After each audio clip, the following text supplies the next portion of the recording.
Pero más que una revolución, ha sido una regresión que ha traído como consecuencia increíbles desastres en cuanto a los valores éticos y morales se refiere. Yo aún puedo recordar cuando el aire era puro y el adulterio era considerado un grave pecado. Ahora escúcheme con atención. Aunque los tiempos han cambiado, no solo en Norteamérica, sino casi en todos los países del mundo, la Biblia, la palabra de Dios, no ha cambiado. El mensaje de hoy es para ayudar a los padres para que cuiden a sus hijos, para que no sean succionados por los remolinos de la depravación, guiados por una generación adúltera, enloquecida por el dinero, desde las alcantarillas inmorales de Hollywood. El mensaje que quiero compartir con usted ahora es serio, sobrio y necesario, valorando la fidelidad matrimonial. Tenga la bondad de buscar el capítulo 19 del Evangelio de Mateo y comenzaremos a leer desde el verso 1. Aconteció que cuando Jesús terminó estas palabras, se alejó de Galilea y fue a las regiones de Judea al otro lado del Jordán. Y le siguieron grandes multitudes y lo sanó allí. Entonces vinieron a él los fariseos, tentándole y diciéndole: ¿es lícito al hombre repudiar a su mujer por cualquier causa? Él respondiendo les dijo: ¿no habéis leído que el que los hizo al principio, varón y hembra los hizo? De paso, permítame decir que Jesús creía no solo en que toda la creación era divina, sino también que creía en la separación de los sexos. Veamos ahora lo que Jesús dijo desde el verso 4. Él respondiendo les dijo: ¿no habéis leído que el que los hizo al principio, varón y hembra los hizo? Dijo: por esto el hombre dejará padre y madre y se unirá a su mujer y los dos serán una sola carne. Así que ya no son dos, sino una sola carne. Por tanto, lo que Dios juntó, no lo separe el hombre.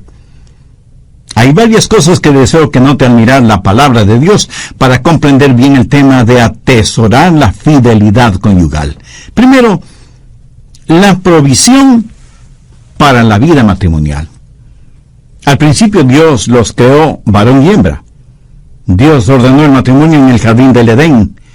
El matrimonio no está pasado de moda, ni está fuera de contexto, ni se ha desvanecido. El matrimonio no es como una lámpara de aceite ni como un antiguo carro Ford modelo T.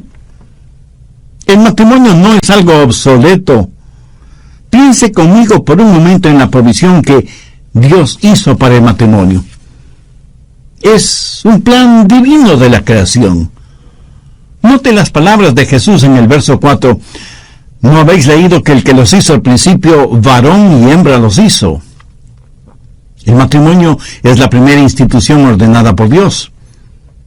El matrimonio fue ordenado antes que las leyes y antes que la civilización misma. El matrimonio existió antes de que haya un gobierno y aún antes de que hubiera un sistema de adoración y de que existiera la iglesia. La primera institución creada por Dios fue el matrimonio. Y a pesar de los trágicos fracasos en el pasado y en nuestra propia generación, la esperanza, el deseo por el matrimonio, como que nace con cada generación, porque es algo dado por el Dios Todopoderoso. Es algo que Él ha puesto en el corazón y en las mentes y en la estructura social de los seres humanos. En la actualidad tenemos a modernos sociólogos que tratan de borrar esto.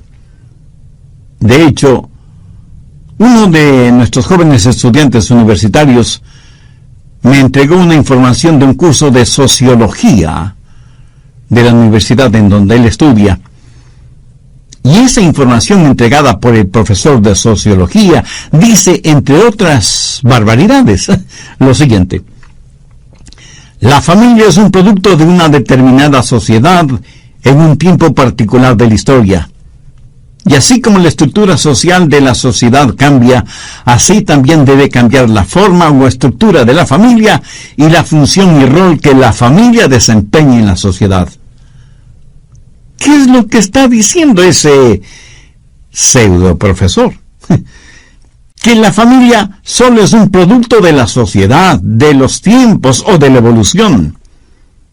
Pero, mi amigo, el matrimonio no se originó en algún caldo primordial o en algún pantano prehistórico de inmoralidad. El matrimonio fue ordenado por Dios mismo en el jardín del Edén, y Jesús dijo que lo que Dios juntó no lo separe el hombre. La máxima autoridad sobre el matrimonio es Dios, y no ninguna sociedad, por avanzada que se crea, ni ningún hombre, por muy sociólogo que sea. El matrimonio es, pues, el plan de Dios para el hombre y la mujer. ¿Cuál es la prioridad en el matrimonio? El matrimonio es supremo y está por encima de cualquier otro compromiso terrenal. Mire lo que dice el verso 5. Por esto el hombre dejará padre y madre y se unirá a su mujer, y los dos serán una sola carne. Estas son las palabras de Dios mismo.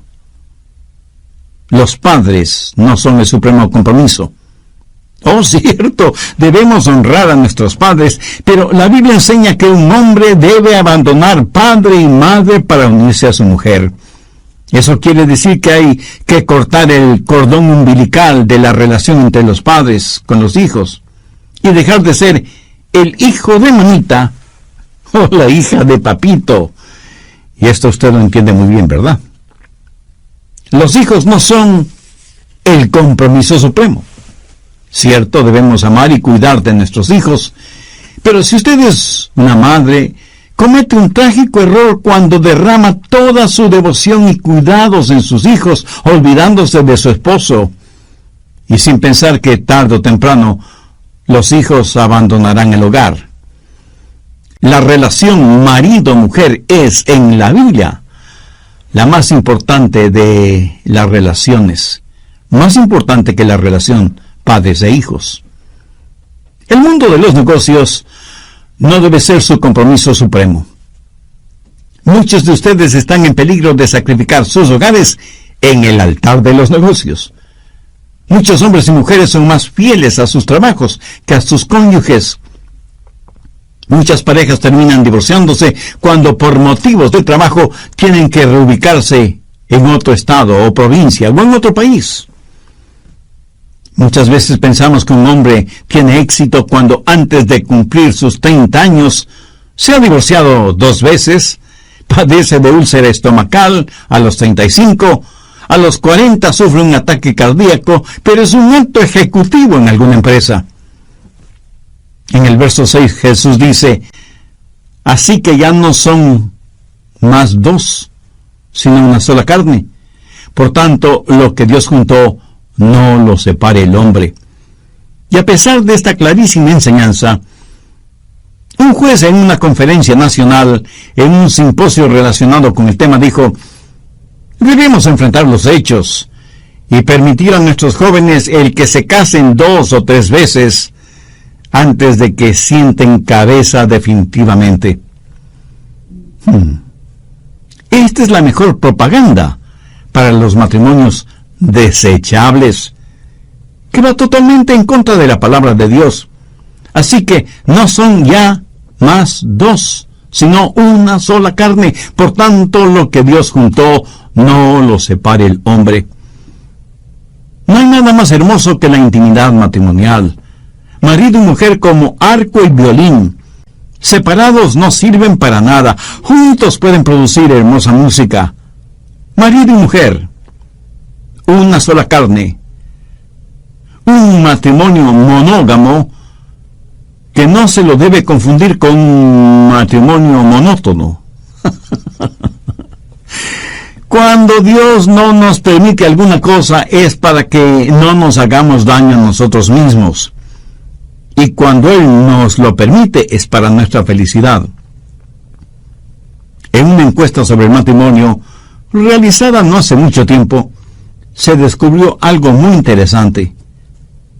Las parejas que estaban completamente satisfechas con su vida sexual eran los matrimonios que creían firmemente que el sexo fuera del matrimonio era algo equivocado y negativo. Las personas que guardan los mandamientos de Dios en lo concerniente al sexo son las que tienen una satisfactoria vida sexual y gozan de la intimidad sexual en su matrimonio que aquellas que desechan las normas divinas. La encuesta también reveló que el 72% de los matrimonios tradicionales, esto es, un hombre y una mujer hasta que la muerte los separe, tenían hogares mucho más estables y seguros que en los hogares formados con uniones libres. ¿Por qué? Porque Dios tiene un plan magnífico para los matrimonios que operan y funcionan bajo sus instrucciones. Busque 1 Corintios, capítulo 7, los versos del 3 al 5. El marido cumpla con la mujer el deber conyugal, y asimismo la mujer con el marido. La mujer no tiene potestad sobre su propio cuerpo sino el marido, ni tampoco tiene el marido potestad sobre su propio cuerpo sino la mujer. No os neguéis el uno al otro, a no ser por algún tiempo de mutuo consentimiento, para ocuparos sosegadamente en la oración, y volved a juntaros en uno, para que no os tiente Satanás a causa de vuestra incontinencia. Ahora, ¿qué significa todo esto? Que Dios nos ha dado el sexo no solo para procreación, sino también para comunión, gozo, comodidad, satisfacción biológica, demostración de afecto, amor mutuo, de necesitarse físicamente el uno al otro. En la Biblia, cuando marido y mujer se juntan sexualmente, por lo general usan la frase "y conoció a su mujer". Significa que el sexo es una forma de comunicación que no se la puede describir con palabras. Es una forma de decir: te amo y quiero sentirte en mí y que tú me sientas en ti. Cuando en sus mandamientos Dios dijo que no se debe cometer adulterio y que hay que huir de la fornicación, no es que Dios está tratando de impedirle el usar algo que Él mismo creó, sino que trata de protegerlo para que sepa apreciarlo. El sexo es un hermoso regalo de Dios. Y cuando Él dice "no adulterarás", es porque el matrimonio es tan estupendo que Dios no quiere que lo adultere con nada.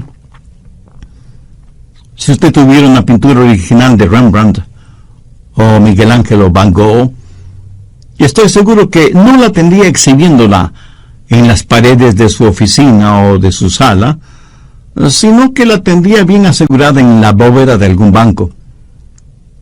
Dios ha protegido esto del sexo porque es intrínsecamente hermoso. Dios no es negativo en cuanto a la vida sexual de sus hijos. Más bien es muy positivo si es que lo sexual se lo maneja correctamente, en el lugar apropiado y en la forma adecuada. Si usted tiene un hermoso jardín con un césped que parece alfombra, mientras está ahí ese césped no hay ningún problema. Pero recorte un trozo de césped y póngalo sobre la alfombra de su sala e instantáneamente deja de ser hermoso, ¿verdad? ¿Por qué? Pues porque está fuera de lugar. No cumple la función para la cual fue sembrado y cultivado. ¿Lo entiende? Y aunque un buen césped es una cosa agradable en el jardín, fuera de contexto se vuelve feo y desagradable.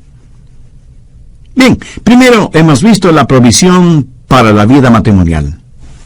Segundo, la contaminación de la vida matrimonial. Veamos Mateo 19, los versos del 7 al 9. Le dijeron: ¿por qué pues mandó Moisés dar carta de divorcio y repudiarla? Él les dijo: por la dureza de vuestro corazón. Moisés os permitió repudiar a vuestras mujeres, mas al principio no fue así. Y yo os digo que cualquiera que repudia a su mujer, salvo por causa de fornicación, y se casa con otra, adultera. Y el que se casa con la repudiada, adultera. ¿Qué es lo que el Señor está diciendo aquí? Que el adulterio es un pecado que contamina la vida matrimonial. Adulterar significa hacer algo impuro. Y Dios no quiere que usted vuelva impuro algo que Él creó para que sea puro y hermoso. Cuando un hombre o una mujer comete adulterio, ¿qué clase de pecado comete? Se lo diré. Pecan contra ellos mismos. Pecan contra su propio cuerpo.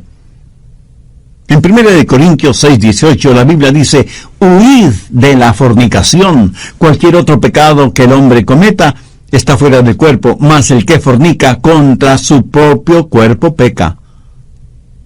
Eso significa que hay algo absolutamente único en el pecado de la inmoralidad. No hay pecado más destructor en lo espiritual, mental y físico que el pecado del adulterio. Si tuviéramos que hacer una lista de pecados por su gravedad, el adulterio tendría el carácter de único, porque es un pecado contra uno mismo. Un psicólogo de una famosa universidad norteamericana dijo que el 50% de los estudiantes universitarios sufren problemas psicológicos debido primordialmente a las relaciones inmorales que tienen. En nuestro mundo actual hay lo que con eufemismo se conoce como enfermedades sociales, que no son otra cosa que enfermedades causadas primordialmente por la vida inmoral. Y nos preguntamos, ¿qué se podrá hacer contra el SIDA o las otras enfermedades venéreas que existen? Pero nadie hace caso de la palabra de Dios, lo que Dios dice en su palabra. Nadie quiere obedecer lo que la Biblia dice al respecto. Pero todos hablan acerca de la práctica del sexo seguro. Lo paradójico es que Dios nunca vio el sexo como algo peligroso. El plan de Dios siempre incluyó el sexo sagrado, no el sexo seguro. Usted puede sembrar cardos y espinas si así lo quiere, pero no se asombre ni se asuste por lo que coseche. Mucha gente pasa de lunes a sábado sembrando hierba mala y el domingo van a la iglesia a orar para que Dios les dé una buena cosecha de trigo o de maíz. En unos casos, en otros, muy pocos piden perdón a Dios por lo que han sembrado. Dios quiere y puede perdonar, pero la tierra siempre le dará abundantemente lo que usted sembró. Todos sabemos que hay una ley inexorable. Se cosecha lo que se siembra y siempre se cosecha más de lo que se siembra. Bien lo dice el refrán popular: siembra vientos y cosecharás tempestades. ¿Qué está sembrando usted en su vida? Si no conoce al Señor Jesucristo como Salvador, le puedo asegurar que está sembrando cardos y espinas, y eso es exactamente lo que cosechará. ¿No le gustaría tener ahora mismo la seguridad del perdón de sus pecados? Si es así, le invito a orar a Dios de la siguiente manera: querido Dios, gracias por haberme permitido mirarme en el espejo de tu palabra. Me reconozco pecador delante de ti. Estoy perdido espiritualmente y necesito la dádiva de tu gracia y misericordia. Señor Jesús, sé que tú eres el Hijo de Dios y que diste tu propia vida en la cruz como sacrificio para pagar el precio de la culpa de mis pecados.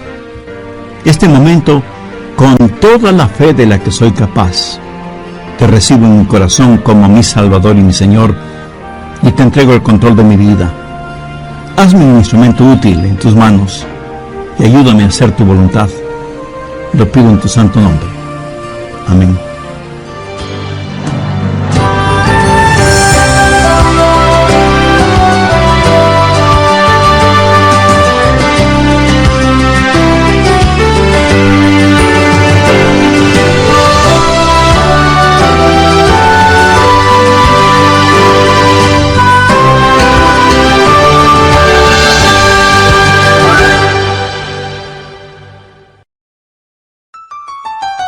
¿Qué es lo peor del adulterio?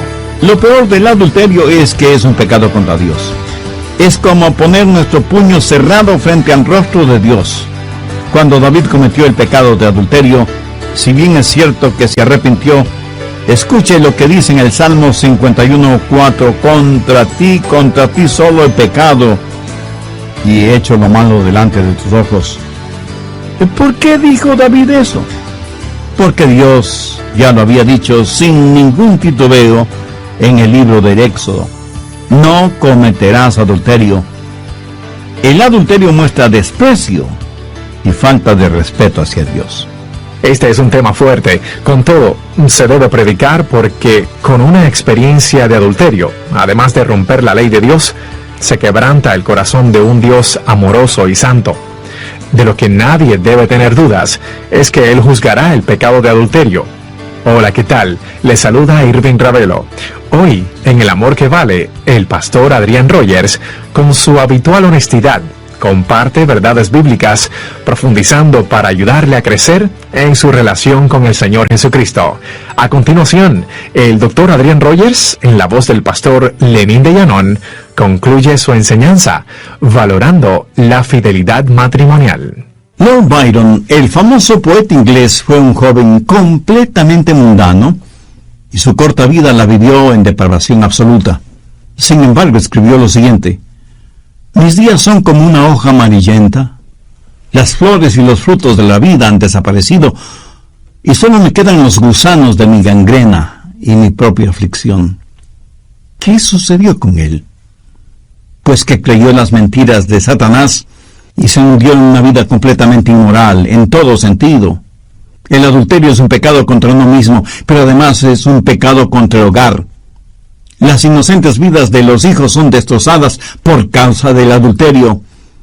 El hombre que adultera es como si les dijera a sus hijos: su madre no vale nada y ustedes tampoco. Además, el honor no es tan importante como el placer, y mi propia satisfacción personal es más importante que su madre o ustedes. El matrimonio monógamo, un hombre para una mujer y una mujer para un hombre, fue instituido por Dios el Creador para la protección y el desarrollo y la realización de las más profundas necesidades psicológicas, físicas y espirituales de los seres humanos, y la fidelidad conyugal es el pegamento que mantiene la familia unida, y la familia es el núcleo de la sociedad. La familia fue establecida para proveer amor, cuidado físico, desarrollo social y espiritual de cada miembro del hogar. La fidelidad conyugal es lo que mantiene ese núcleo familiar unido. Ahora puede entender por qué Satanás ha apuntado toda su artillería infernal en contra de la familia por medio de la inmoralidad sexual. Pero no solo que el hombre o la mujer pecan contra ellos mismos y contra el hogar cuando adulteran, sino que también pecan contra la iglesia. Si usted es miembro de una iglesia cristiana evangélica y comete adulterio, está pecando contra todos los miembros de la iglesia, porque todos formamos el cuerpo del Señor, que es la iglesia. 1 Corintios 3, versos 16 y 17. ¿No sabéis que sois templos de Dios, y que el Espíritu de Dios mora en vosotros? Si alguno destruye el templo de Dios, Dios le destruirá a él. ¿Qué es lo que está diciendo el apóstol? Que estamos en esto juntos. El contexto de este versículo habla de inmoralidad, y Pablo está argumentando cómo pueden cometer inmoralidades y pecar contra el cuerpo de Cristo. Escúcheme, el adulterio es también un pecado contra la nación, es un acto de alta traición y nos hace daño a todos. Proverbios 14:34 dice: la justicia engrandece a la nación, mas el pecado es afrenta de las naciones. Y en Deuteronomio 22:22 leemos: si fuere sorprendido alguno acostado con una mujer casada con marido, ambos morirán, el hombre que se acostó con la mujer y la mujer también. Así quitarás el mal de Israel. En el Antiguo Testamento y bajo la teocracia, el pecado del adulterio era castigado con la pena capital. Los culpables, hombres y mujeres, debían ser ejecutados. ¿Por qué? Para eliminar el mal, el pecado de Israel. Entre las cosas tontas o necias que muchas veces oímos, escuché la siguiente. Algunas personas dicen: ¿qué tiene que ver el carácter con la habilidad de liderar una nación? Mi amigo, el carácter tiene que ver con todo. Importa el carácter de una persona tanto y en cuanto pueda guiar una nación, o una empresa transnacional, o una iglesia. El adulterio no es adulterio si lo comete el presidente del país, pero sí lo es si lo comete el pastor de una iglesia. El adulterio es disculpable entre los ricos y famosos, pero es intolerable entre los pobres y menesterosos. ¿Qué es lo que nos está pasando? ¿Estamos todos locos? ¿O somos todos tan necios? Si usted sabe algo de historia, habrá notado que fue la inmoralidad la que provocó la caída de grandes imperios. Egipto, Babilonia, Grecia, Roma. Y cuando se escribe el epitafio de nuestra nación o nuestras naciones, a menos que nos arrepintamos, la inmoralidad generalizada será la que destruya nuestros países. Verá, el enemigo de nuestros hogares es el enemigo de nuestra nación. ¿Por qué? Porque la gente que trata lo sexual muy a la ligera, tratará a las otras personas también muy a la ligera. Y así no puede subsistir una sociedad, no puede haber gobierno sin entendimiento y mutuo respeto. Pero lo peor del adulterio es que es un pecado contra Dios. Es como poner nuestro puño cerrado frente al rostro de Dios. Cuando David cometió el pecado de adulterio, si bien es cierto que se arrepintió, escuche lo que dice en el Salmo 51:4. Contra ti solo he pecado y he hecho lo malo delante de tus ojos. ¿Por qué dijo David esto? Porque Dios ya había dicho sin ningún titubeo en el libro de Éxodo, no cometerás adulterio. El adulterio muestra desprecio y falta de respeto hacia Dios. Cuando usted adultera, no solo que rompe la ley de Dios, sino que quebrante el corazón de Dios, porque Dios es un Dios amoroso y santo. Usted puede tener la absoluta certeza de que Dios juzgará su pecado de adulterio. Anote Hebreos 13:4. Honroso sea en todo el matrimonio y el lecho sin mancilla, pero a los fornicarios y a los adúlteros los juzgará Dios. Y en Job 31:11 leemos, porque es maldad e iniquidad que han de castigar los jueces. Y Levítico 20:10 dice, si un hombre cometiere adulterio con la mujer de su prójimo, el adúltero y la adúltera indefectiblemente serán muertos. Estas leyes en el Antiguo Testamento muestran la actitud del Todopoderoso Dios hacia el pecado. Busque Proverbios 6, desde el verso 27. ¿Tomará el hombre fuego en su seno sin que sus vestidos ardan? ¿Andará el hombre sobre brasas sin que sus pies se quemen? Así es el que se llega a la mujer de su prójimo. No quedará impune ninguno que la tocare. Ahora, note lo que dice el verso 32. Mas el que comete adulterio es falto de entendimiento, corrompe su alma, el que tal hace. Veamos ahora 1 Corintios 6:9. ¿No sabéis que los injustos no heredarán el reino de Dios? No erréis, ni los fornicarios, ni los idólatras, ni los adúlteros, ni los afeminados, ni los que se echan con varón, heredarán el reino de Dios. Dios dice, si ese es tu estilo de vida, no pienses en llegar al cielo, a menos que te arrepientas de tus pecados. Efesios 5:5. Porque sabéis esto, que ningún fornicario o inmundo o avaro, que es idólatra, tiene herencia en el reino de Cristo y de Dios. Apocalipsis 21:8. Pero los cobardes e incrédulos, los abominables y homicidas, los fornicarios y hechiceros, los idólatras y todos los mentirosos tendrán su parte en el lago que arde con fuego y azufre, que es la muerte segunda. Si usted vive en adulterio y no le pasa absolutamente nada, no es porque Dios esté aprobando su pecado, sino porque usted todavía no ha sido juzgado. Busque Romanos 2:5. Pero por tu dureza y por tu corazón no arrepentido, atesoras para ti mismo ira para el día de la ira y de la revelación del justo juicio de Dios. El día de la ira de Dios todavía no ha llegado, pero llegará, se lo aseguro. Ese día llegará. Tercero, la preservación de la vida matrimonial. Dios nos ha dado un plan absolutamente claro. Mateo 19, los versos 4 y 5.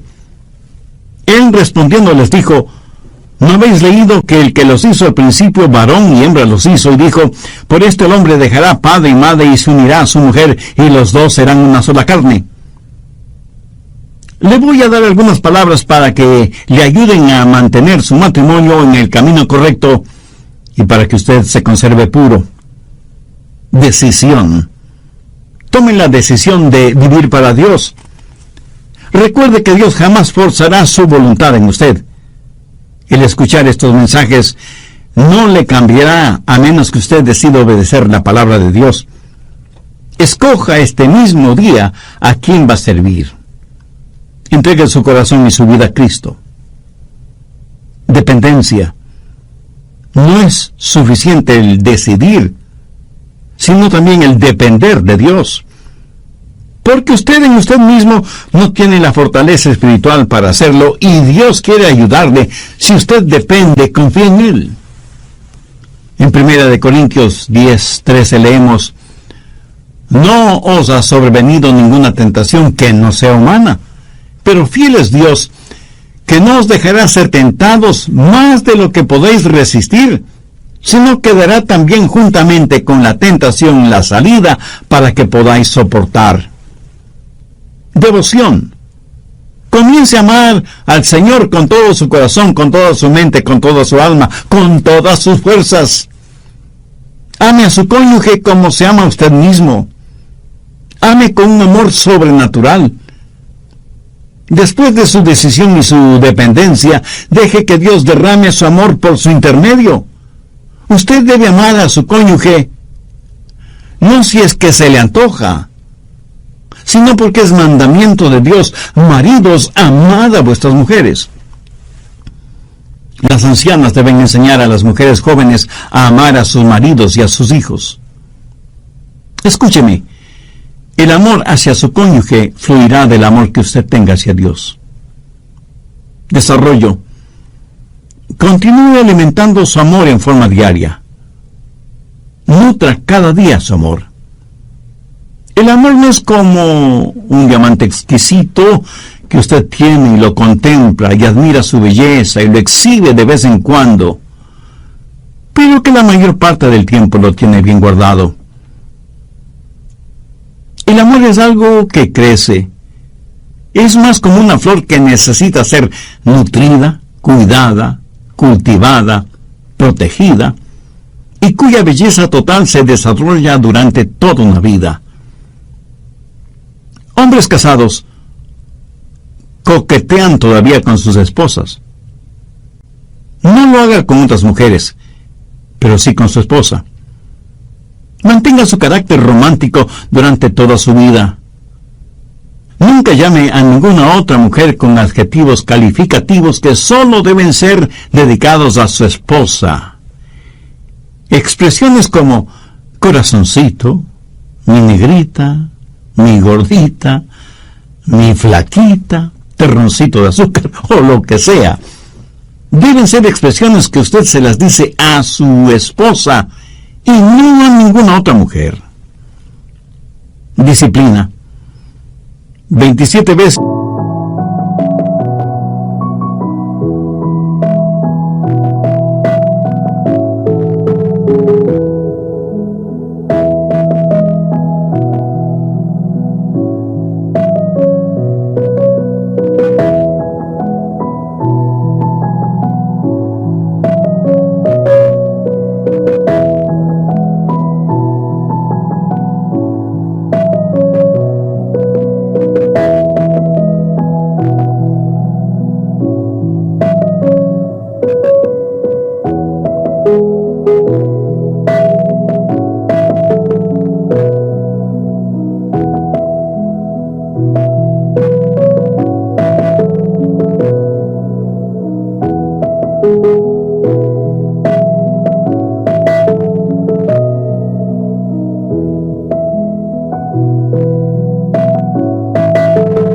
veces en el Nuevo Testamento se nos dice que debemos huir de la fornicación, que evitemos las malas compañías, que no leamos o miremos basura.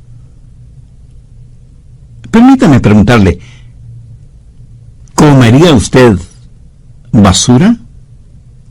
Por supuesto que no. Entonces, ¿por qué poner basura en su mente? ¿Por qué convertir a su corazón en un basurero, aceptando la basura de todo el mundo?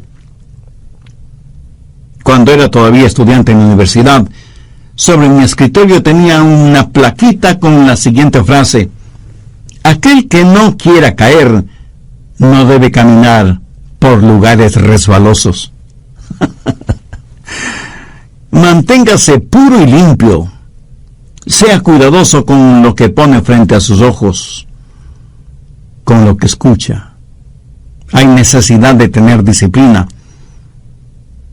Por lo general, cuando una persona es disciplinada en las diferentes áreas de su vida cotidiana, le es mucho más fácil el ser disciplinada también en su vida sexual.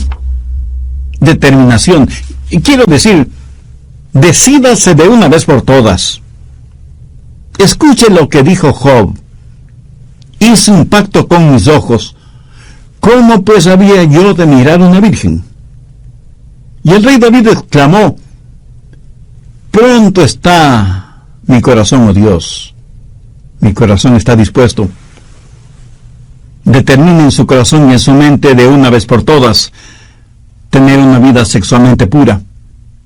Cuando ha tomado esa determinación, no tiene que batallar cuando está solo en una habitación de hotel acerca de lo que va a mirar en la televisión. ¿Por qué? Porque usted de antemano ya ha tomado una determinación y, por así decirlo, esa gran decisión que hizo le ayudará en un sinnúmero de decisiones pequeñas. Pero no lo podrá hacer si antes no ha tomado una determinación. Pronto está mi corazón, oh Dios. Mi corazón está dispuesto. Y le puedo asegurar que bien vale la pena hacer esto. Y tal vez algunos de quienes están escuchando este programa me digan: el pastor Rogers hubiera deseado escuchar este mensaje unos cuantos años atrás. Mis amigos, recuerden que Dios es un Dios de gracia, es un Dios de perdón. Cuando el apóstol Pablo, escribiendo a los creyentes en Corinto, les dijo: ni los fornicarios, ni los idólatras, ni los adúlteros, ni los afeminados, ni los que se echan con varones, ni los ladrones, ni los avaros, ni los borrachos, ni los maldicientes, ni los estafadores heredarán el reino de Dios. Inmediatamente añade una frase muy importante: y esto erais algunos. ¿No me conmueve esa frase? Y esto erais algunos. El apóstol Juan en su primera epístola dice: si confesamos nuestros pecados, Él es fiel y justo para perdonar nuestros pecados y limpiarnos de toda maldad. Note que dice que nos limpia de toda maldad. Y lo que Dios ha limpiado, ningún hombre puede llamarlo sucio. Una de mis historias bíblicas favoritas es la de la mujer sorprendida en adulterio. Creo que todos sabemos los detalles de esa historia. Al final Jesús le preguntó a la mujer: ¿ningún hombre te acusa? Y ella le contestó: no, Señor, ninguno. Y Jesús le dijo: yo tampoco. Vete y no peques más. ¿Por qué? Porque no envió Dios a su Hijo al mundo para condenar al mundo, sino para que el mundo sea salvo por Él. Dios es un Dios de las segundas oportunidades. Es mi anhelo y oración que este mensaje llegue realmente a su corazón, de manera especial en las vidas de aquellas personas jóvenes que no han cometido el pecado de la inmoralidad, para que se conserven puras para quien llegará a ser su cónyuge. Es mi deseo que Dios ayude a quienes ya están casados para que permanezcan mutuamente fieles. y que aquellas personas que saben necesitan ser perdonadas y restauradas hagan una decisión por Cristo ahora mismo. Si ese es el deseo de su corazón, le invito a que ore conmigo una sencilla oración. Eterno y todopoderoso Dios, desde el fondo del abismo de mis pecados elevo mi voz hacia ti para implorar tu gracia, misericordia, porque necesito ser perdonado y rescatado. Señor Jesús, tú entregaste en la cruz del Calvario tu preciosa vida para pagar el precio de las culpas de mi pecado. Te agradezco profundamente el que me ames de esa manera. Por eso quiero invitarte a que vengas a morar en mi corazón ahora mismo y seas mi Salvador y mi Señor. Te entrego el control total de mi vida y te ruego me ayudes a ser la clase de persona que tú quieres que sea. Dame la fuerza para nunca avergonzarme de ti o de tu palabra. Y úsame como instrumento útil en tus manos. Lo pido en tu santo nombre. Amén.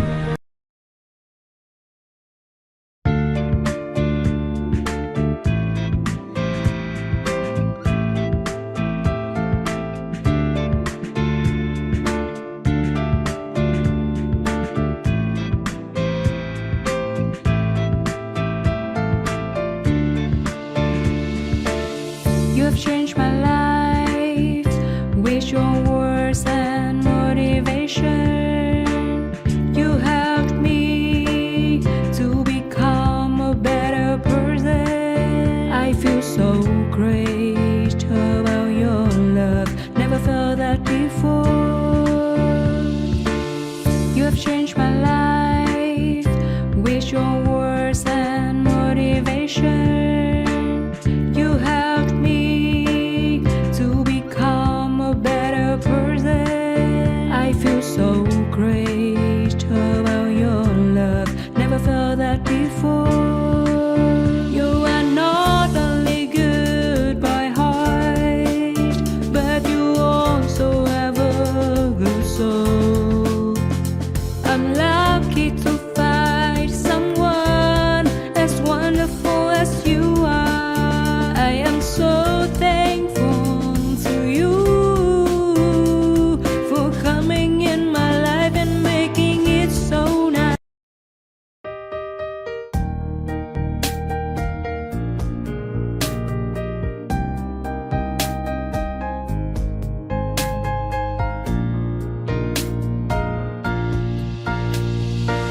I wanna thank you for your unconditional love for me. You are the most beautiful thing I have ever had in my life. You are the reason, that's why I am living in this world. I wanna thank you for your unconditional love for me. You are the most beautiful thing I have ever had in my life. You are the reason, that's why I am living in this world. I admire the way you are always there for me. I admire the ways you always take care of me. I admire the way you give your all just to see a loving smile on my face. I admire the way you love me.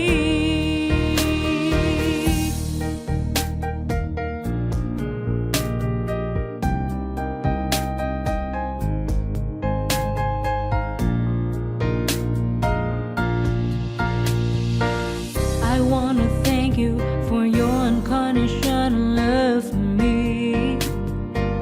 You are the most beautiful thing I have ever had in my life. You are the reason, that's why I am living in this world. I admire the way you are always there.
I don't give a fuck what you say. Yeah, I'ma do shit my way. So you can go kick rocks, I'ma stack bricks up, build what I want to make. Yo, I got a lot of shit to say, so I'ma do this every day. I'll be writing things until I'm fucking buried in my grave. 6 feet deep under, but my body won't decay. Cause my messages are timeless, so they'll put them on display. Oh yeah, I rap with a certainty, I have a sense of urgency. A message for eternity, for everyone internally. I had some people burning me, but now they fucking learn to see I ain't the one to fuck with, now they looking nervously. And I don't really care what you think of me respectfully. You can kick rocks if you think you're fucking better, see. I will outwork you, turn you to an enemy. Hurt you so bad that you're gonna need some therapy. I got the motherfucking recipe, I've been cooking up hits, I'ma leave a legacy. You'll be looking small when you're standing right next to me. I'm 5'10", bitch, but I'm 10 feet next to me. I don't give a fuck what you say. Yeah, I'ma do shit my way. So you can go kick rocks, I'ma stack bricks up, build what I want to make. Cause I don't give a fuck what you say. Yeah, I'ma do shit my way.